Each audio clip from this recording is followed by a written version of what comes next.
അതിന് ക്രിസ്ത്യാനിയുടെ കെയർ ഓഫിൽ വിമർശിക്കേണ്ട. ക്രൈസ്തവ മുഖപത്രം എന്ന നിലയിൽ ആ വിമർശനത്തെ കാണാൻ ഞങ്ങൾ ആഗ്രഹിക്കുന്നില്ല. കാരണം കോൺഗ്രസിന് വേണ്ടി വിടുപണി ചെയ്യുകയാണ്. അതുകൊണ്ട് അതിനെ അങ്ങനെ കാണാൻ ഞാൻ ആഗ്രഹിക്കുന്നില്ല. വീക്ഷണത്തിൽ വരുന്ന ഒരു എഡിറ്റോറിയലിന് ഞാൻ മറുപടി വേണ്ട കാര്യമില്ലാത്ത പോലെ തന്നെയാണ് കഴിഞ്ഞ 2 മാസക്കാലം 6 മാസക്കാലമായി വീക്ഷണവും ദീപികയും ചെയ്യുന്ന ജോലി ഒന്നാണ്.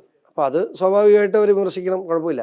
പക്ഷേ അതിന് ക്രിസ്ത്യാനിയുടെ കെയർ ഓഫിൽ വിമർശിക്കേണ്ട. ക്രൈസ്തവ മുഖപത്രം എന്ന നിലയിൽ ആ വിമർശനത്തെ കാണാൻ ഞങ്ങൾ ആഗ്രഹിക്കുന്നില്ല. കാരണം കോൺഗ്രസിന് വേണ്ടി വിടുപണി ചെയ്യുകയാണ്. അതുകൊണ്ട് അതിനെ അങ്ങനെ കാണാൻ ഞാൻ ആഗ്രഹിക്കുന്നില്ല.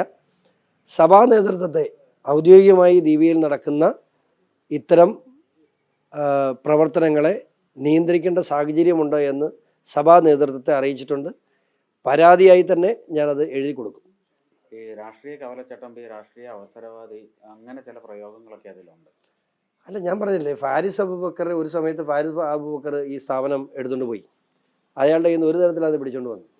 വീണ്ടും ചില ആളുകൾ ഈ പത്രത്തെ ഹൈജാക്ക് ചെയ്തിരിക്കുകയാണ്. നിങ്ങൾ ആ പത്രത്തിൻ്റെ ഇൻവെസ്റ്റേഴ്സ്, പത്രത്തിൻ്റെ ഡയറക്ടർ ബോർഡിലുള്ള അംഗങ്ങളെ ഒന്ന് എടുത്ത് പരിശോധിച്ച് നോക്ക്. ഇപ്പോൾ മനസ്സിലാവും ഇതാരാ നിയന്ത്രിക്കുന്നത്. വലിയ ഒരു കേസിൽ ആരോപണ വിധേയനായ ഒരു സ്ഥാപനം, ഒരു റിക്രൂട്ടിങ്, അതായത് വിദേശ പഠന സ്ഥാപനം, ഈ സ്ഥാപനത്തിലെ മേജർ ഷെയർ ഹോൾഡറാണ്.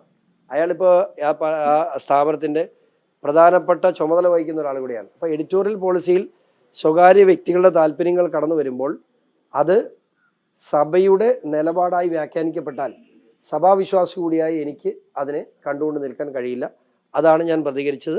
അത് തുടരുക തന്നെ ചെയ്യും. എൻ്റെ പിതാക്കന്മാരെയെല്ലാം, സഭ എന്ന് പറയുന്നത് ഞാനും കൂടെ ഉൾപ്പെടുന്നതാണ്, എൻ്റെ പിതാക്കന്മാരെയെല്ലാം ഈ കാര്യങ്ങൾ ഞാൻ അറിയിച്ചിട്ടുണ്ട്. അതിന്മേൽ കൃത്യമായ നിലപാടുണ്ടാവും എന്ന് തന്നെ വിശ്വസിക്കുന്നു. കാരണം ഇവിടെ ദീപികയ്ക്കൊരു ഒരു ഒരു ഒരു പ്രതിസന്ധി ഉണ്ടായെങ്കിൽ അതിനെല്ലാം ഞങ്ങളെല്ലാം ഉണ്ടെന്ന് കൂടെ. അപ്പോൾ അതുകൊണ്ട് ഏതെങ്കിലും സാമ്പത്തിക പ്രതിസന്ധി ഉണ്ടായതിൻ്റെ പേരിൽ ആരുടെയെങ്കിലും രാഷ്ട്രീയം ഇംപ്ലിമെൻറ്റ് ചെയ്യേണ്ട ഗതികേടൊന്നും ദീപികയ്ക്ക് എത്തിയിട്ടില്ല. അതിനുള്ള സാഹചര്യം ഇവിടെ ഇല്ല. അപ്പം അതുകൊണ്ട് ഞാൻ പറഞ്ഞില്ല, കഴിഞ്ഞ 6 മാസത്തിനിടയിൽ കോൺഗ്രസ് ഭരിക്കുന്ന കർണാടക സർക്കാർ, തെലങ്കാന സർക്കാർ, ഹിമാചൽ സർക്കാർ, ഇവരുടെ പരസ്യം എത്രയെണ്ണം ദീപിക വന്നെന്ന് നോക്കിയാൽ മതി. അപ്പോൾ ആ പരസ്യത്തിൻ്റെ കൂടെ വിടേണ്ട വാർത്തയും കൂടെ KC വേണുഗോപാലിൻ്റെ ഓഫീസിൽ നിന്ന് അയച്ചു കൊടുക്കുകയാണ്. അത് ദീപിക പബ്ലിഷ് ചെയ്യാണ്. എന്നിട്ടത് ക്രൈസ്തവ മുഖപത്രം എന്നുള്ള പേര്. ഇത് രണ്ടും കൂടെ പറ്റില്ല. അത്രേ ഉള്ളൂ. ഇതിനെ തള്ളി പറഞ്ഞിട്ടില്ല ബിഷപ്പുമാരും, ഒരു സഭാ നേതൃത്വങ്ങൾ ആരും ഇതിനെ തള്ളി അനുകൂലിച്ചു പറഞ്ഞോ? ബിഷപ്പുമാരാരെങ്കിലും ദീപിക പറഞ്ഞതെല്ലാം ഞങ്ങളുടെ അഭിപ്രായമാണ് എന്ന് ഏതെങ്കിലും പിതാവ് പറഞ്ഞോ? ഇല്ലല്ലോ. തള്ളി പറഞ്ഞില്ല, ശരിയാണ്. ദീപിക എങ്ങനെ തള്ളി പറയുന്നത്? ദീപിക ക്രൈസ്തവ മുഖപത്രമായിട്ട് അറിയപ്പെടുന്നു. പക്ഷേ അവിടെ നടക്കുന്ന രാഷ്ട്രീയം അത് പിതാക്കന്മാരെ ബോധ്യപ്പെടുത്തിയിട്ടുണ്ട്. ഇത് ഗുണത്തിനല്ല എന്ന് പിതാക്കന്മാർക്ക് ബോധ്യപ്പെട്ടിട്ടുണ്ട്.